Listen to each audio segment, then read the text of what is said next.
It already bears the hallmarks of a movie in the making, the true story of an extraordinary odyssey in Senegal. A young herder has just returned to his village after 5 years of transhumance across several countries. He set out with only a few sheep and came back with an impressive herd. Upon his return, he was welcomed as a hero by his community. Our Dakar correspondent Amiliato Diallo has more. 5 years of walking, watching, and enduring while guiding his animals across the Sahel in search of grass. Demba Hamadissi left northern Senegal in 2020 with just a few sheep. Today, he's back with an entire herd in the respect of his whole community. His journey is seen as heroic, especially in a region where herders face huge challenges. Drought has wiped out a lot of grazing lands, making it harder to feed their animals. According to the UN, more than 80% of pastures in the region are now damaged. On top of that, armed conflicts and tighter border controls are pushing herders to take a longer and riskier path, often with heavy losses. Demba's 5-year journey is deeply rooted in the nomadic tradition of the Fulani herders, one of the largest nomad groups on earth. They move with seasons to keep their animals alive. Today, that way of life is... En fait, c'est ceux-là qu'on appelle les druides. C'est comme cela que les gens que peut-être vous avez entendu parler de ça, on dit qu'il y avait les druides en Europe ici. Les druides là, on les représente comme ça en mode dessin animé. Mais en réalité c'était des gens, comme on dit, errants. Voilà. Vous voyez le chapeau là, ça ressemble même un peu au chapeau Peul, mais le chapeau Tengade là, un peu déformé quoi. Vous voyez le chapeau? Vous voyez, ça ressemble un peu au chapeau Peul là, mais en mode un peu déformé. Mais ce sont ces gens là en fait, c'était des pasteurs éleveurs, mais qui vivaient en marge de la société. Ils ont été terminés ici en Europe, ici, ils les ont terminés au 19e siècle, c'est-à-dire qu'en 1800 et quelques, ils les ont terminés. À la même période où ils ont terminé les anciens Irlandais, et puis tous ces gars-là ont fui pour aller vers les Amériques là. C'est en ce temps ils ont terminé les gars-là ici. Et si vous remarquez bien, en fait, c'est eux aussi qui avaient fait entrer le christianisme même en Europe ici, en fait. C'est eux. On les appelait les Philides. Il y avait un groupe d'entre eux qu'on appelle les Philides. Les Philides, c'est eux qui ont christianisé, c'est-à-dire qui ont évangélisé les gens. Et ils avaient beaucoup de secrets, c'était des gens qui vivaient en marche et qui ne voulaient pas du tout entrer dans les rangs. Et bizarrement, vous voyez, on représente ici un druide, dans une représentation ancienne. Vous voyez le druide, vous voyez sa couleur de peau. Et c'est eux qu'on appelait, par exemple, quand un roi avait un problème sérieux de santé ou bien de magie, c'est eux qui venaient régler. Et ils ont toujours le bâton du berger, comme les Peuls. Et puis vous voyez comment on l'a représenté ici. Et eux-mêmes, même aujourd'hui, on associe le terme druide à l'élevage. C'est-à-dire qu'on dit la ferme du druide, automatiquement, c'est l'élevage. Vous voyez, non?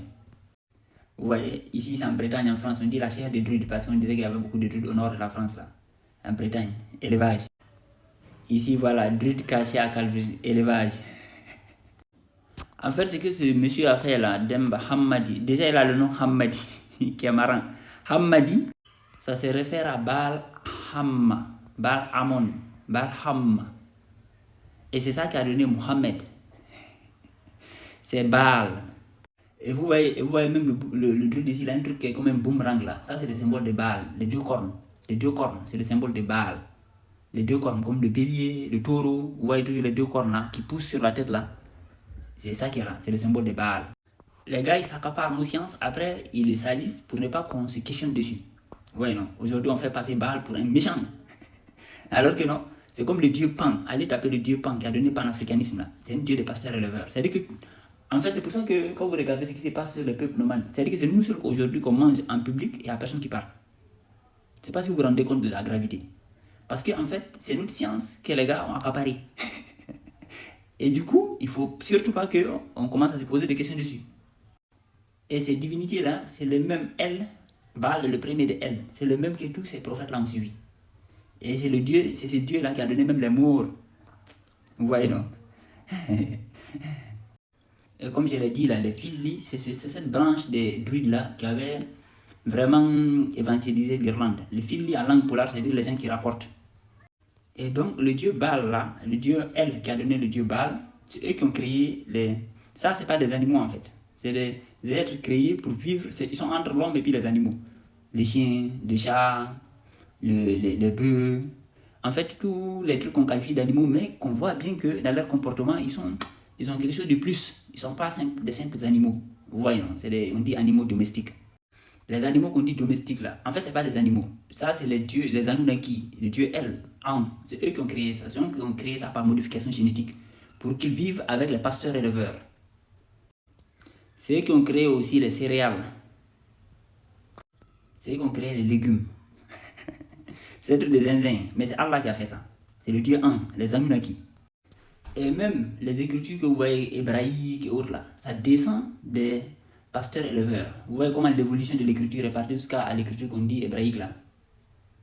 Vous voyez, non? C'est comme cela. Ça veut dire que c'est eux qui ont été les premiers à marquer les bêtes. C'est comme ça que l'écriture est née. Voilà. L'écriture hébraïque là, c'est eux qui ont créé ça. Après, il y a d'autres écritures, hein, mais l'écriture hébraïque en particulier, parce qu'il y a les écritures amérindiennes, il y a les écritures ainsi de suite, ainsi de suite. Mais les écritures des monothéistes là, les peuples monothéistes là, ça vient des pasteurs éleveurs. C'est comme ça que ça a évolué. Et ça a donné aujourd'hui le système d'écriture qu'on dit latin, sémitique et autres. Tout est lié à cette activité que même les anciens égyptiens faisaient. C'est les pasteurs éleveurs. Et comme mon gars ici l'a fait remarquer, voilà l'original, voilà le contrefait. C'est les gens qui se coiffent comme ça. Cette culture-là, c'est ça l'original. Maintenant, ça va le contrefait. C'est eux qui avaient cette écriture-là avant. C'est eux qui étaient les Phéniciens. Et même les Vikings, c'était des musulmans en fait. C'est-à-dire que tout ça on a embrouillé. C'est comme aujourd'hui quand vous regardez les druides là, on montre jamais les troupeaux à côté. Et pourtant, c'était leur mode de vie en fait. C'était des gaïnas. C'était des gens qui vivaient en marge de la société, dans la nature, avec des animaux. Et qui étaient très religieux en réalité. C'était très très religieux, mais qui évitaient la vie en société parce que c'était corrompu pour eux. Et bien voilà même des anneaux. Il y a plein de preuves qu'on a trouvé que les Vikings, voilà un anneau. Des Vikings par exemple, c'est écrit for Allah. C'est-à-dire que pour Allah. Vers 1200, les Vikings. C'était des musulmans. Et c'est pour ça que je dis que même les Vikings là, c'était des Wodab en fait. Voilà. Et c'est tout ça qui avait été appelé Moor. Pour ceux qui se posent la question. C'est tous ces gars mélanédères qui étaient en Europe ici, qui étaient appelés Moor, qui étaient très très religieux. C'était pas du tout des féticheurs, c'était des gens qui croyaient au Dieu El. Vous savez, il y en a qui ne comprennent pas, mais il y en a qui refusent de voir. Il y en a qui voient, mais qui ne veulent pas qu'on en parle. Mais je l'ai bien expliqué. Le dieu Thor, le dieu Baal, le dieu Thoth, tout ça là c'est la même divinité. Et même le Baphomet là. Baphomet, Jésus est égal à Baal, est égal à Thoth. Et même Africa. Tout ça. C'est-à-dire que les gars ont récupéré nos sciences et ils ont essayé de nous éteindre après avoir récupéré nos sciences. Vous voyez, non? C'est un peu comme ça. C'est-à-dire qu'ils récupèrent un truc, après ils essaient d'effacer le créateur. Ils s'élèvent contre le créateur. Voilà, mais c'est les mêmes croyances. C'est ceux qui croyaient en ces choses-là. C'est eux qui sont les originaux des écritures qu'on dit égyptiennes, qu'on dit sémitiques, qu'on dit hébraïques et autres. C'est eux aussi qui avaient ces divinités-là. Et c'est eux qui étaient en Europe ici, qui ont été appelés Moors. Et pour ceux qui étaient du côté africain, notamment les Almoravides, c'était nous les Peuls. Et puis certains autres, voilà. Vous voyez ici le dieu Thor sur 2 béliers. Le dieu Thor sur 2 béliers. Avec son marteau. En fait, c'était un forgeron. Voilà par exemple le dieu Anat, la déesse Anat. En polar, on dit Anata. Et même aujourd'hui, il y a des peuples qui s'appellent Anata. Littéralement parlant, Anata. Anata, ça veut dire qu'il ne se soucie pas, qu'il n'a pas de soucis. Voilà, qui était la sœur et seconde de Baal. Vous voyez la coiffure, là, le type de coiffure. Là. Ça, c'est un type de coiffure que les peuples ont systématiquement. C'est typique des peuples de la nation chouche origine, des peuples de la nation chouche. Cette façon de se coiffer là. Regardez les deux peuples, il y a beaucoup qui ont des cheveux, hein, mais cette façon de faire là, c'est typique. Avec ce truc là. Ça c'est comme les coiffures des peuples, même en Guinée notamment, au Fouta Diallo. Bon, il y en a d'autres images plus claires, hein, mais vous voyez, on laisse le moitié ici, afin on fait agrandir. Il y en a d'autres, mais c'est typiquement tech que ça. Comme ici là par exemple, vous voyez, le deux bouts ici, on remonte en haut, on laisse ici 2 bouts. C'est Anata, la déesse qui ne se suicide. C'est la déesse du non-chagrin en fait. Et donc on avait le dieu El, ou Allah, ou Amon. Tout ça c'est le même dieu.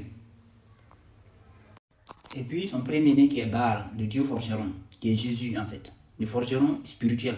C'est-à-dire que c'est lui qui manœuvre le feu intérieur. Vous voyez l'épée et le marteau. Et chez nous les peuples même la caste, si on veut la plus mystique, ce sont les Waïloubé, les forgerons. Voilà. Et nous on dit, par exemple chez nous, dans le côté guinéen, quand on dit le forgeron, on dit Ba-Ilo. C'est-à-dire le premier de Ilo. Ilo c'est elle. C'est-à-dire que le premier de elle. Donc c'est-à-dire que Jésus même là, c'est Ba-Ilo.